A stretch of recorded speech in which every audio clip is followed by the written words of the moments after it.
The United Nations General Assembly in New York was filled with its usual atmosphere of formality. Endless rows of diplomats, suited officials adjusting their earpieces, and translators whispering into microphones. Bright white lights from the massive chandeliers washed over the marble floors, giving the room a cold, polished look. At the iconic green marble podium stood a young African leader who did not blend in with the others. It was Captain Ibrahim Traoré of Burkina Faso. No luxury suit, no carefully scripted speech, no polished diplomatic smile, only a fire in his eyes, the fire of someone carrying the weight of an entire nation. He began speaking about exploitation, about how the land beneath Burkina Faso was rich while its people struggled.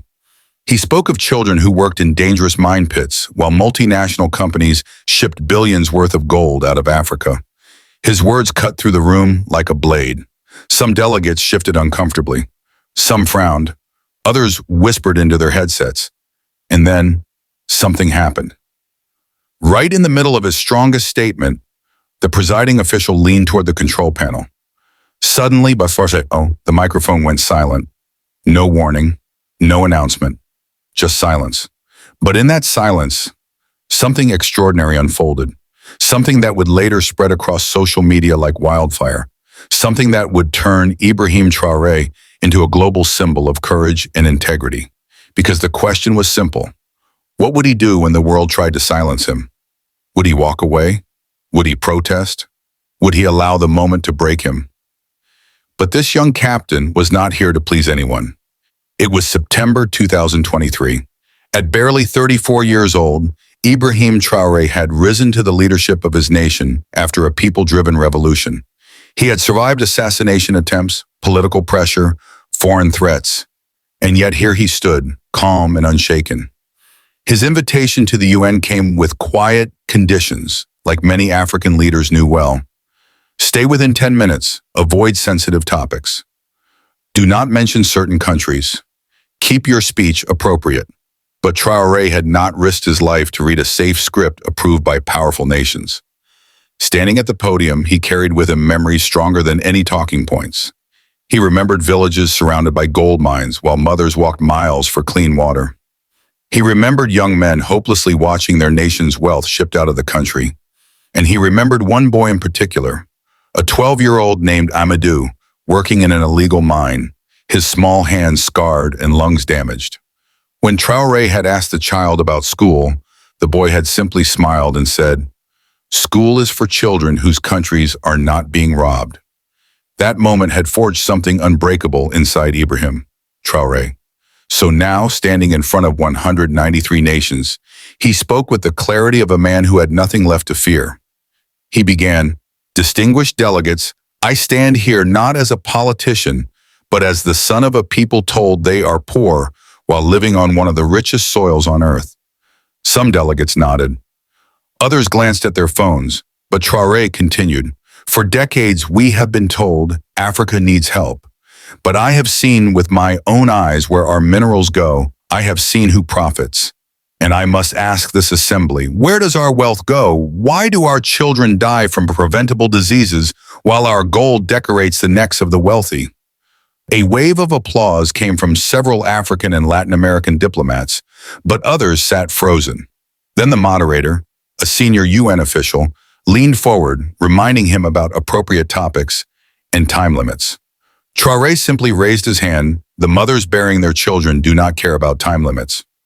The room buzzed. Cameras zoomed in on his face. Then he said words that unsettled many.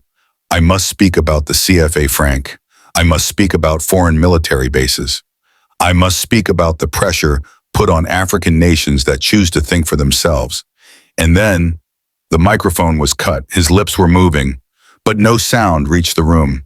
No sound entered the translation headsets. Journalists leaned forward, shocked. African delegates stood up, protesting loudly. Traoré tapped the mic twice calmly.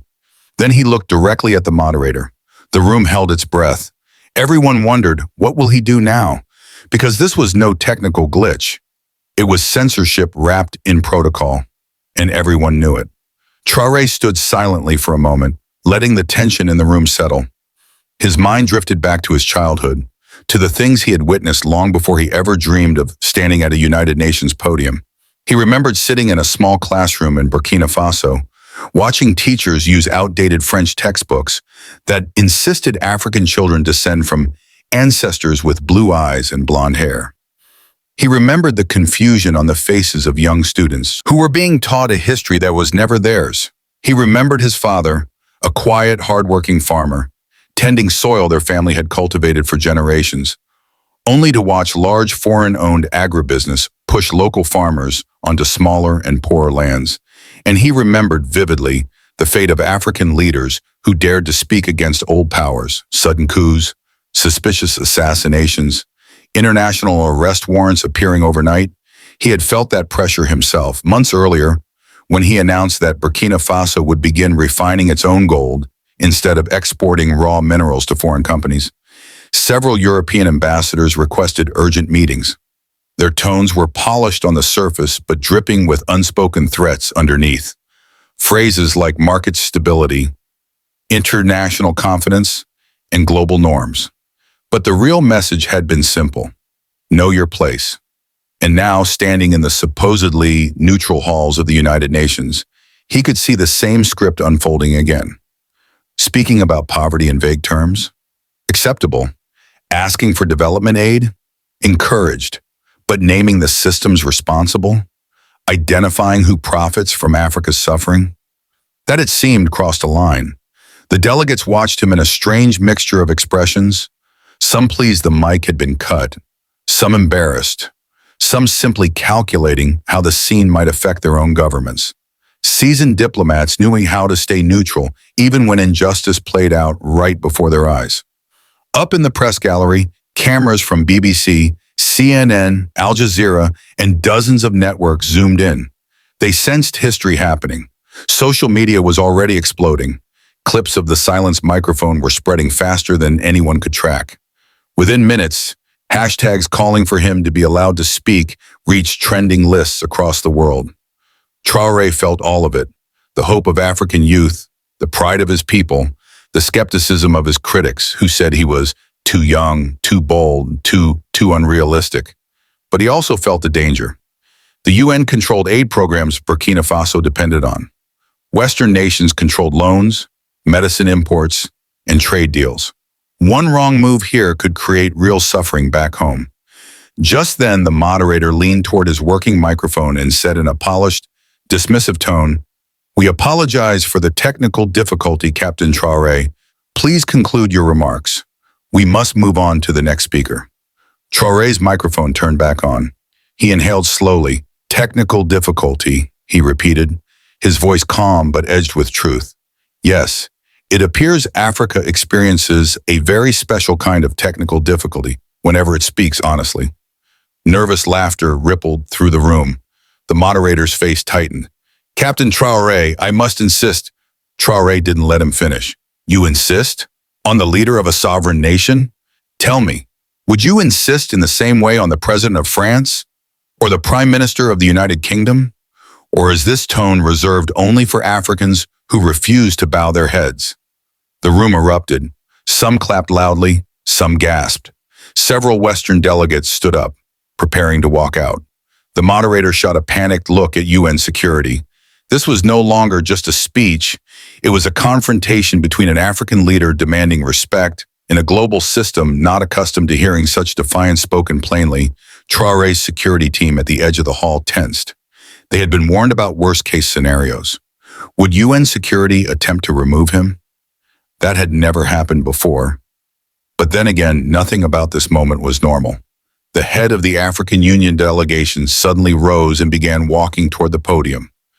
Was he going there to support Traoré, or to defuse the situation? Nobody could tell. Ibrahim looked out at the sea of faces, some hostile, some supportive, most simply stunned. He thought of Amidou working in the gold mines. He thought of mothers carrying sick children for miles. He thought of a nation full of potential, constantly blocked by systems designed elsewhere. He had come too far to step back now, and then, in front of the entire United Nations, he made a decision no protocol book had ever prepared for Ibrahim. Traoré stepped away from the podium, But he did not leave the stage. Instead, he walked right to the front edge, closer to the delegates, face to face with the world, and began to speak again. This time without waiting for permission. Ibrahim stepped forward, leaving the podium behind, and spoke without a microphone. Yet his voice carried through the massive hall with the sharp authority of a commander addressing his soldiers. "If you refuse to amplify my voice," he declared, each word echoing against the marble walls, "then I will speak loudly enough for the world to hear me anyway." The UN General Assembly Hall, designed for grandeur, unexpectedly became his ally. Delegates in the front rows heard him clearly. Those in the middle leaned in. Even those in the back fell silent to catch every word. It was a breathtaking act of peaceful defiance, dignified, fearless, and impossibly bold. "You can turn off my microphone," he continued, "but you cannot turn off the truth. You can silence this podium, but not the reality that African children die in the shadows of gold mines that enrich people far from this continent." The moderator rose, startled and unsure. UN security exchanged confused glances. How do you remove a head of state who breaks no rule, uses no violence, and is simply speaking? For 78 years, these halls had promised equality among nations, Ibrahim reminded them as he paced like a professor, delivering the lesson of his life. For 78 years, they claimed colonialism was over. Yet, when an African leader dared speak uncomfortable truths, suddenly the technical problems appeared. Delegates from Senegal, Kenya, South Africa, and many others rose in solidarity. Then representatives from Bolivia, Venezuela, Cuba, and several Asian nations stood with them. A wave of support rolled across the hall. Western delegates remained seated, some uneasy, others whispering frantically into their phones. Ibrahim's voice grew more passionate, but never lost its steadiness. "I speak for the child working in the mines instead of studying in a classroom. I speak for the mother who watches her baby die from a disease that costs a few coins a treat. Coins she doesn't have, while billions of dollars worth of resources are taken from under her feet." Journalists typed furiously, capturing every second of the unprecedented moment. Some compared it to Khrushchev's famous outburst, others to Che Guevara's fiery UN speech. But this felt different, raw, personal, historic. Again, the moderator tried. "Captain Traoré, I must ask you for..." "You must ask me nothing," Ibrahim cut sharply. "I am not your subordinate. My people are not your subjects. We are sovereign. We are equals. And we will be heard." Then something unexpected happened. A Norwegian delegate stood and began to clap slowly at first, then firmly. Others followed. Applause spread across the chamber like a rising tide, even among a few Western delegates who recognized the moment's moral weight. Realizing the situation was slipping from his control, the moderator signaled the technicians. Ibrahim's microphone flickered back to life. He returned to the podium, placed his hands on its edges, inhaled, and spoke softly, but with a power that shook the room. "Thank you for restoring the microphone," he said with deliberate irony. "Now allow me to finish what I came here to say." He looked straight into the cameras, speaking not to the delegates, but to millions watching around the world. "To those who have been told that their poverty is their fault," Ibrahim continued softly but firmly, "remember this. Your dignity cannot be switched on and off like a microphone. Your voice cannot be silenced because someone feels uncomfortable. Your cry for justice is not a technical difficulty." His final words at the podium were steady, clear, and unshakably resolute. "Burkina Faso will defend its sovereignty. We will process our own resources. We will make our own decisions. We will speak our own truths, and no moderator, no powerful nation, and no international pressure will silence us again." He stepped back from the podium and exited the stage to thunderous applause from half the room and stunned silence from the other half. But what happened afterward was even more historic. Within hours, clips of the confrontation became the most viral political moment of the decade. The image of his microphone being cut and his decision to speak anyway spread across every platform. "Let him speak" transformed into "We will be heard." Artists painted murals of Ibrahim at the UN. Musicians across Africa wrote songs about the moment. Students from Dakar to Dar es Salaam organized solidarity marches. But the impact was far deeper than viral fame. In the days that followed, 7 African nations jointly announced they were reevaluating their relationship with the IMF and World Bank, demanding economic conditions that didn't trap them in dependency. It was the biggest coordinated African policy shift in decades. In Burkina Faso, the reaction was immediate. Gold miners danced in the streets. Farmers gathered around radios to listen to local language broadcasts of the speech. Applications to the military academy rose by 400%. Young people eager to serve under a leader who defended their dignity, but power never retreats quietly. Within weeks, Burkina Faso faced coordinated international pressure. Delayed aid payments, downgraded credit ratings, critical NGO reports. The message was clear. There is a price for defiance. But Ibrahim had anticipated this. He built alternative partnerships, signed new trade deals, and diversified alliances. The gold that once flowed to Europe found new buyers. Investments from non-Western nations began supporting local processing facilities. Step by step, sovereignty became reality, not just a speech.